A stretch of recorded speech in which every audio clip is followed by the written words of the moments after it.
back in the day when I first got signed, it was okay to tell me like, Alicia's just not going to book this because they're not going to match anybody else with her. Or people openly told me all the time, like, you're never going to work as a Latina. And I accepted it at one point. But now you don't. And now I don't. And now roles are being changed for me. That's right. Because let's keep it a stack, right? Roles are still not really being written for Afro-Latinos. That's right. I think that we're fed this falsehood too, that we live in like a post-racist society. I don't know who actually believes that. Tell us about a moment where you wish you would have said something and you didn't. There's nothing better than this. Say what you mean. Say what you mean. Say what you mean. Say what you mean. Say what you mean. Hey, what's up? It's your girl, Aida Rodriguez, and welcome to yet another episode of Say What You Mean, where people stop by to drop off that load of those things that they wish they would have said and should have said some time ago, but now they're doing it now. They're doing it here with us, so we get to hear it. I am going to start off this episode like I always do, doing my own Say What You Mean. And on this one, I am going to go back in time to a casting director who told me that there was an issue with me getting a role because I was just entirely too tall. Now I'm 5'10". And I was like, okay. And then I just hung up the phone. But what I really wanted to say is, you know, if you think I didn't connect with the character, I didn't do the work. If maybe perhaps I was too intense or not intense enough, or I just didn't reach it, that is something I can make an adjustment about. But to tell me that I'm too tall and call me to tell me that is some absolute bull. Because there is nothing I can do about being tall or making myself shorter. So I think, director, in order for you to consider yourself an intelligent person, because that's what you told me you were, maybe you should think about some of the things that you say to people, because telling somebody, you just grew too much is not the way. All right, now that I got that off of my chest, I'm excited to bring one of my children to the set. I've had a few. This young woman came here after making an impact in a movie called Moxie, which is where I saw her, and with the chops, like really making the chops. But, also being able to be fun and funny and Saved by the Bell. And now she is on the series Bel Air, which makes me proud because she's a beautiful young Dominican woman that is very talented, whose mother I met and told me, keep an eye on her. So this is me keeping an eye on her. So please welcome to the show, Alycia Pascual Peña. Hi. Thank you. Hey, I'm all about that. That was the kindest introduction. Thank you. Yes. You've been continuously working. Girl, thank you. That's a blessing. Don't do that. Don't do that to somebody. No. I'm just like, thank you. Oh, yeah. okay. That was just the dream, to come out here and just to keep working. Yeah. As you know, nothing is guaranteed in life, but specifically our business. Like, you could lead a movie, you could lead a show and not work for years after. So I feel like the luckiest human on the planet that I've just been able to keep working. That's the dream. Well, that speaks to your talent. I mean, you earn it. It's not like they're like, ta-da, you get a role today. Even though they do that to some people. Not us. No. How did it feel to be on Saved by the Bell?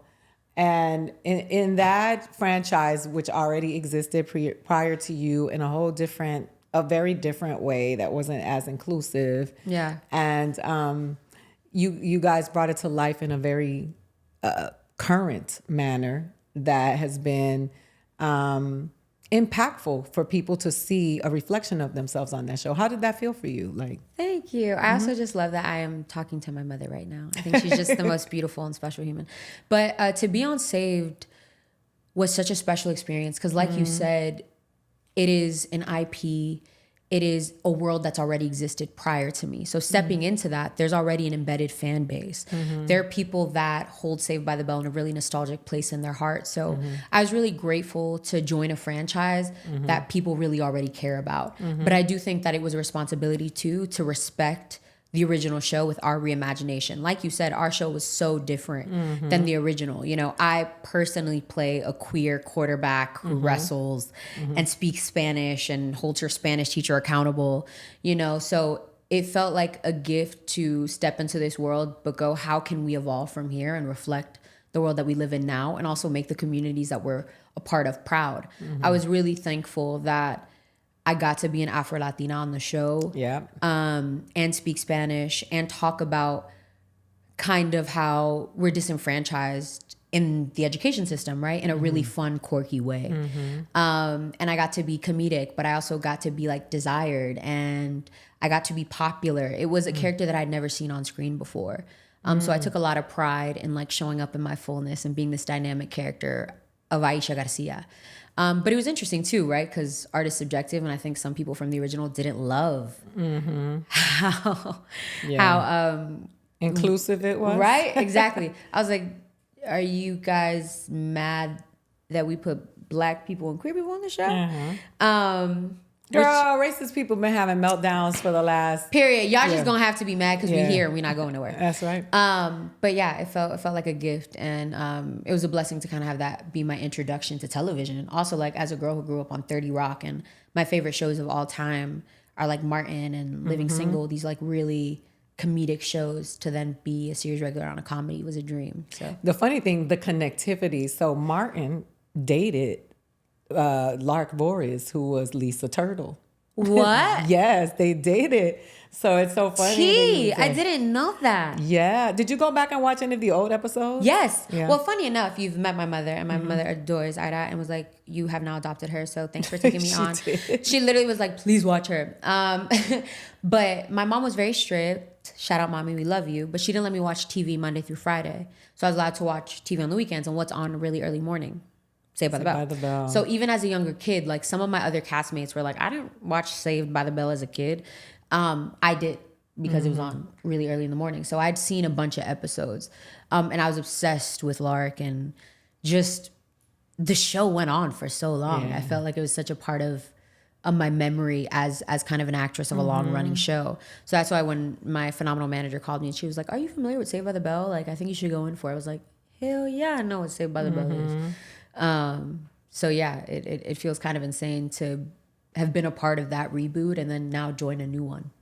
You know, it's funny. That show, like, we all love Lisa Turtle. Oh my God. Like her style, she was a style icon. She was that girl. Yeah, it was her, Mario Lopez. When and he's still dancing on TikTok with his wife. You know, And now his kids. Yeah. And we would always be dancing on set. He looks the exact same, right? Yeah. I'm like, you found the fountain of youth. Yeah. Yeah. It's so funny though. So, you know, you've been on these sets, you've been working, you've been in Hollywood, you've moved here, and you've made the commitment to be here. Can you think of a time where you wish you would have said something and you didn't? There's plenty of times that I think I wish I would have said something and I didn't. But the one that comes to mind the most of when I look back at my childhood, because I started acting really young. I started acting at 9 and I started modeling at 3. So my whole life, I've kind of been navigating what it is to kind of grow up in the industry, which, controversial take, I don't think has the best effect on kids and on their inner psyche. But in my evolving and coming into my own and coming into my womanhood, I still feel like a baby. You are. Thank you. So figuring it out, right? Something that was told to me like all the time was to lean into being racially ambiguous. And I think even as a kid, I didn't understand why it made me uncomfortable, but I knew I didn't like when people told me that all the time. Because obviously I'm not aloof. I'm very proud of being a Black Latina woman. My Afro-Latinidad is something that I talk really proudly about, but the reality of it is I don't have 4C hair. I am not someone who deals with the adversity of being a dark-skinned Black woman. That's something that, you know, our sisters in the diaspora have to deal with in ways that I don't have to. But something that really frustrated me was that I feel like since I was a kid, they tried to feed me the idea that the more you tone down your Blackness and the more you tone down your Latinidad is the more you'll work. Yeah. And I think in a lot of ways I did do that, right? Like growing up when I was younger, I wouldn't go to an audition without straightening my hair. And I would really emphasize the way that I spoke to like casting directors because I really wanted to pride myself on being eloquent and articulate, which is like, why can't I be intelligent with a New York accent or sounding like a girl from the Bronx, you know? So I thank God because of my mom and because of a really wonderful community, I've unlearned a lot of the things that were told to me growing up. And that doesn't just exist in the industry. I think that just exists in life as people of color. Like, engage in respectability politics so you're accepted, so you can work, so you can grow. You know, you won't ever hit a certain place in your life if you don't kind of pander to white ideology, right? So I think like a very specific moment in an audition, someone was like, oh, you're not like other Black girls. And I knew I didn't like it because I was a kid. I was probably like 14 and I was just like, huh.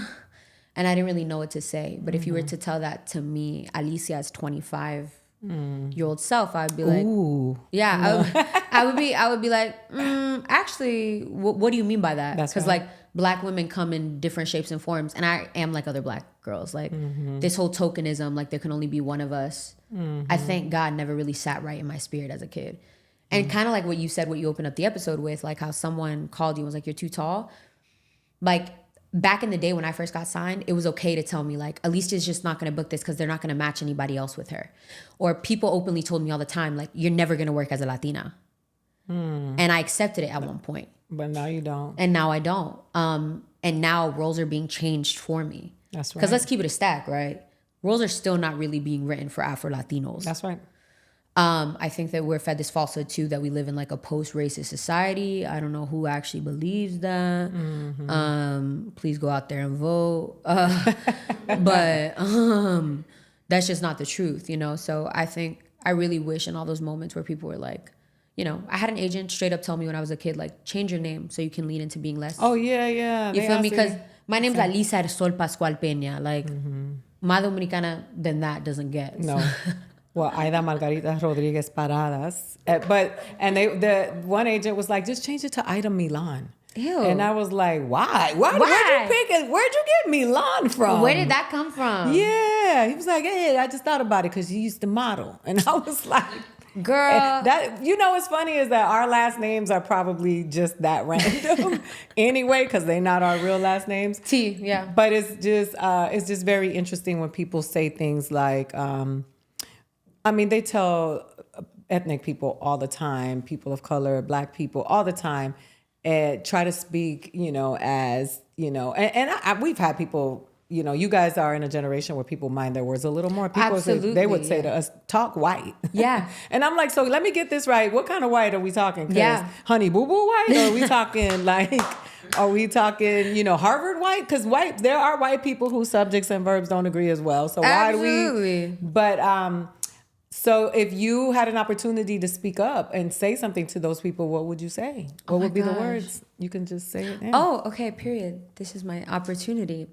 I would say, stop telling me to tone down my Blackness and Latinidad.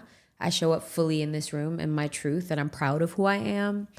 Also, whether I work or not should not depend on the color of my skin. And it's unfortunate that I should even have to say that. I don't want to shy away from any part of my culture or how I grew up. I wear it proudly. And to someone that thinks it's a compliment to tell me that I'm not like other Black women or I'm different, it's not a compliment. It's offensive, and don't ever say again. Hey! Can I cuss? Yeah, you can. Okay. You're 25. You can cuss. I'm 25 now. Yeah, you met me at ¿qué? I was probably like 20. 20? You were, no, it's been years now. Yeah. But you know, it's so funny. New York kids are always a little bit more, because they grow up on the train. And the train is like a moving city where social class does not matter. You can be in there with a billionaire, someone who's unhoused, like all of that. And then, of course, Kid the Wiz breakdancing in the middle. Yeah, Showtime, Showtime. And I'm like, yes. I'm probably the only New Yorker that still loves Showtime. Yeah. Because everyone's like, oh, this is a nuisance. Like, I'm trying to get to where I want to go. And I'm like, no, Showtime. Especially if you grew up on a train, that was entertainment on the way where you had to go. I know Papi's like, ugh. And I'm like, yes. I'm like, sorry, I have no dollar for you. But Showtime. Don't kick me in the face, girl. I love to watch people grow, and grow up. And just to see you just conduct yourself in this interview and speaking the way that you speak is not just because, a lot of kids who are in the entertainment business don't get the benefit of that education. And sometimes all they know how to do is speak show business. But you guys are coming through with this generation who are, breaking down identity politics and talking about social issues. You know how to use the term respectability politics.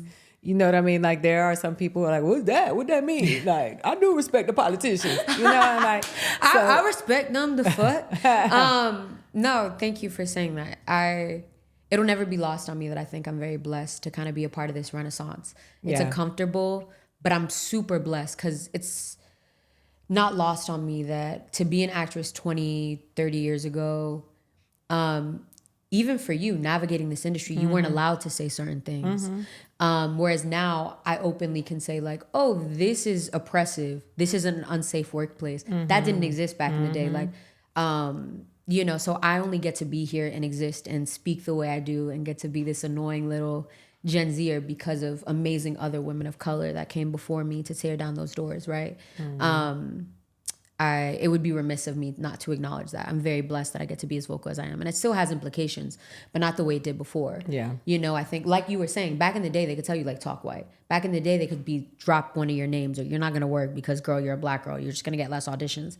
That was stuff they could openly say 10 years ago. They can't tell me now. No. And if they do, they're going to, get they in trouble. They going to pay on TikTok. You're finna get canceled. Twitter's finna come for you. Your Instagram, everything. It's amazing. So it's like, I think a lot of change still needs to happen.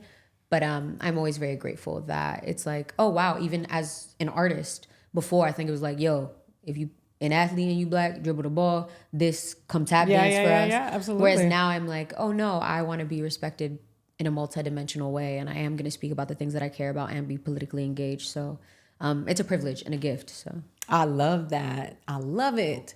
Now we have the segment of the show called Shoulda Kept That. Okay. And that is when someone actually overspoke. They said too much and they should have kept that. Got it. So we have people, they send in emails, they send it through social media, our mailing list. And so we get these random stories. I haven't read this yet. This is the first time I read them. They do it on purpose because they like to see my reactions. Okay. And so I'm going to share this with you and then we'll talk about it and see what you think. I went on a date with a really nice guy. We had a great time. At the end of the date, he asked to see me again on Saturday. I told him I had a date with another guy out of town that was out of town for the weekend. He never called again. And I'm not with the weekend lover either. So she feels like she should have kept that. Do you think she should have kept it? Yeah. So you are down with dishonesty? Espérate. Whoa. Cut the cameras. Trying to get me trying to get me in trouble. I thought this was a safe space. It's a joke. No. Here's the thing. If it wasn't a first date, I'm like, you should transparently discuss with someone like, oh, we're not exclusive. I'm still going on dates. Like, I think it's so funny when my girlfriends tell me how like guys have conniptions because they're like, oh, you think you're the only person I'm dating? Like, that's cute. No. Y'all are so funny. I love y'all. Like, literally all my girlfriends that have had those moments, I just be gagged because they are so shocked. They're dumbfounded. They're like, are you really telling me that right now? They're like, yeah. Mm-hmm.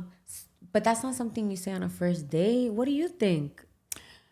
Well, I would have just said I had other plans. I have a real big complex with it's not your business until it's your business. Period. And my business is not your business until we are in a union, right? Yeah. So I just think... Or working towards that. Yeah, the better way to say is like, I actually have plans, but that's not the flex that she thought it was. Why did she say that? I was thinking, I was like, maybe it was like I'm going on a date. No, first date, you just say I have other plans because you're obviously a single woman. Please, see who you like. But I think that was a very big mistake. She should have kept that to herself. She should have kept And now that. she's not going on a date with either of them.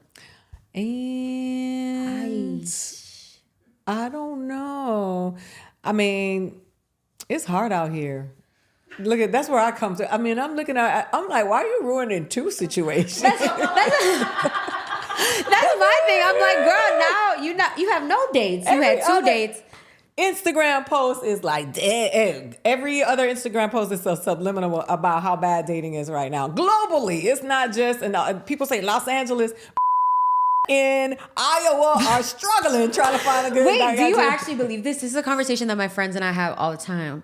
And they feel like if we lived in middle America, they would be married with 2 kids. But it's because we live in LA. You could be married with 2 kids in LA. You just got to settle. And that we not doing.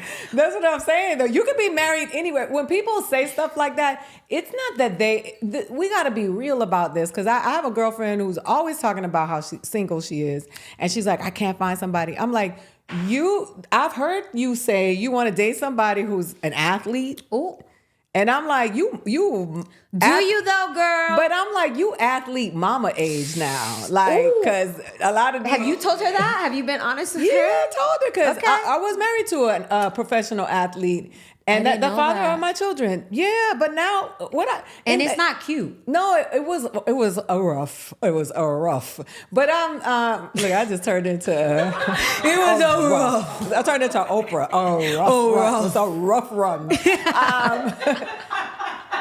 But can you? Because like there was this 27-year-old football player that is in my DMs. Oh, right? I know that's right. Because look at her. No, but I was like, that doesn't turn me on. And he was like, I'm a grown man. I pay my own. Not bills. at 27. And no. I said, if you have to tell somebody you a grown man, you're not a grown man. Boom. But I never felt like compelled, right? Mm-hmm. But when I think about her saying that, I'm like, what athlete? Because such and such married somebody younger than her. I said, are you talking about a reality show star? No. Their lives are scripted. Like, you know what I mean? And that's like a business transaction at that point. But I do think LA is kind of like a different type of pool. I think dating's a hot mess, especially for my generation, because oh my gosh, Instagram, TikTok, nobody wants to work on anything because the minute you get into contention, you're like, oh, I got 7 DMs, I got this, I got that. But I'm like, LA specifically, I don't know if it's because everyone is disassociating and not living on this planet because they're artists. I don't know what it is. Speaking for myself as well. I feel like I'm talking to an actual TikTok video, right? Like, disassociating. Where is that word? She's like, I think everyone is disassociating. I'm not checking you. Girl. I'm learning new words. No, literally, I'm just like, what's going on? Like, how do people date here? I don't know. Everybody's an actor. Everybody knows each other. But everybody also, and it's like, aren't you scared? No, you know why? Because I've been in some bad relationships. Okay. And I'm not afraid anymore because I feel like it can't get no worse. Like, okay. Nah, I'm joking, but I'm not. But I feel like I used to be scared, but I did a trauma therapy program, and I worked on this. Why I kept dating some version of the same person, and it had everything to do with me and what I needed and the hole that I'm trying to fill. Not that one, you nasty. But trying to get myself together. You know what I mean? Like and now I'm not scared. And I've been single for 2 years now. And I feel more optimistic than I ever have. Because I feel like now I trust myself. Before I was like, I keep making bad decisions. Yeah. And I didn't trust myself. Because somebody will be like, hi, pretty girl. And I'll be like, he wants to marry me. And then he's walking down the street saying, hi, pretty girl, to a dog. And I'm like, this is just so excited that someone was kind to me. Yeah. Or and people will make you feel like doing something kind is like something out of this world. You know what I'm saying? So, yeah, no, I agree. Like I've had to tell my girlfriends, I think this is just for women in general, like the bar for men is in hell. Like, like, it's in hell. The bar is in hell. The bar for men is in hell. T-shirt. Literally, because I'm just like, if someone being kind is something that should Look at him. It's something that should be like expected, you know what I mean? And even for me, like one time I did something kind for someone because I think I like congratulated them on a project that came out and I got them a gift and they're like, whoa, this is a lot. I was like, this is just that's sad that people sweet. Yeah. But people aren't sweet anymore because everybody, at least I'll speak for my perspective, for my age, everybody wants to seem cool. Yeah. Nobody. But somebody who says, wow, that's a lot. I was like, that's not, you need to get rid of that person because that means they would never buy you a gift if you book something. Also, it's like my friends and I've learned, I'm like, maybe this isn't the right way to say it, but like we court each other. Like my girlfriends are my like ride or dies, and we treat each other to dinners and we celebrate each other and we get each other gifts. That's why I'm like, we don't need no stupid little boy. Yeah, that's just called. Why is he laughing at me? I'm like, that's just covering for your friend when she broke. We do that too. We don't call it courting though. No. I'm just learning so much.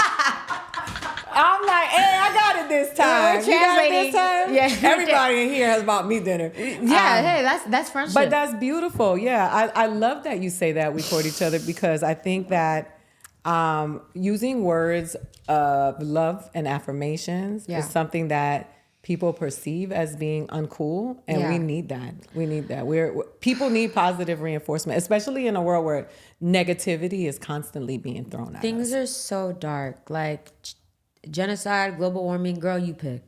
Well, let's lighten it up. Sorry. Continue. Let's lighten it I up. was gonna say, since you said things are so dark, we're gonna do the lightning round. This is the lightning round, so I'm we're gonna excited. Okay. Light it up. This is to get to know you a little better.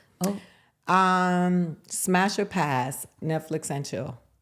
Pass. Good for We're you. not in high school. Ooh, they did that in high school? At least my mom didn't let me out her site, but I think people were doing that in high school. Little. I was wearing a period earring. That's a conversation for a different time. I have the same mother, so. Would you rather Twizzlers or Red Vine? Twizzlers all the way. Bite it off, drink something out of it. Where's your favorite place to go clear your head? The beach. Yeah, anywhere that has a beach, yeah. Yeah. Fight or flight, one sumo wrestler. What? Flight? What the hell? I think I could fight, but a sumo wrestler, like, I just don't want don't they just sit on you? Like, yeah, you don't want that sweaty. I respect the cultural practice, but like, look at this. You see? It's a goddamn TikTok, I tell you. No, because I never thought about saying I respect the cultural practice. because I think it's like a cultural thing. It's really beautiful, but I don't want to be in the ring with sumo wrestlers. What the hell? Like, we've learned so much. We'll fight a girl on the train if we need to, but a sumo wrestler. I love it. So this is a question that is so funny. I love it. It's my favorite because I always see this, whatever the reaction is. But if you could say one thing to your favorite teacher, what would it be? Oh, that is the sweetest question. Damn. Teachers are superheroes. I would tell Miss Totita, my musical theater teacher in high school, thank you for giving this little weirdo a safe space and for validating my dreams, even when no one else did, and empowering me to be uniquely myself, even when I was having a really hard time in high school. Oh, that is so sweet. They are all so sweet. Teachers make a big impact, and for me, it's important because I've had, as a single mom, some great partners as teachers with my children, and even Miss LaFever, who went to the party with me by accident. We didn't know. That's a story for another day. But I really feel, I think that's so sweet to hear. Tell people what's going on with you and where they can find you. Teachers are superheroes and we need to pay them more. And some kids, that's all they got. So I love that you asked that question. I've never been asked that question in all of the conversations. So thank you. And for me, it's so funny. I'm asked this every time and I always get really weird and awkward. But you can follow me at Alycia del Sol. And please, watch the things that I'm blessed to be a part of. Currently, every Thursday for the next few weeks, there are new episodes of Bel Air. So, That's awesome. And Bel Air is on Peacock. Yes, Bel Air is on Peacock. It comes out on Thursdays. There's already 6 episodes out. So, yeah. Nice. I'm so excited for you. You're just getting started. Thank you. And on this trajectory, you're going to be impactful in more ways than just being an artist and an actor, because you know that sumo wrestling is a cultural practice. And I know that you are going to make big things happen on this planet. And I am going to be there every step of the way as your other mama. So thank you so much for being here. And thank you for being here on another episode of Say What You Mean. Catch up with us on socials. We are at SWYM Pod on TikTok, Instagram, and X. If you are watching this, click the subscribe button. We want to hear from you in the comments section. Tell us your stories about those moments where you wish you would have said something or you should have kept that. If you are listening, download the episode, become a member, do whatever you need to do, and tell a friend, because we want to continue to grow this village. We are so excited to be a part of yours, and we are excited for you to be a part of ours. My name is Aida Rodriguez. This is Say What You Mean. We are out.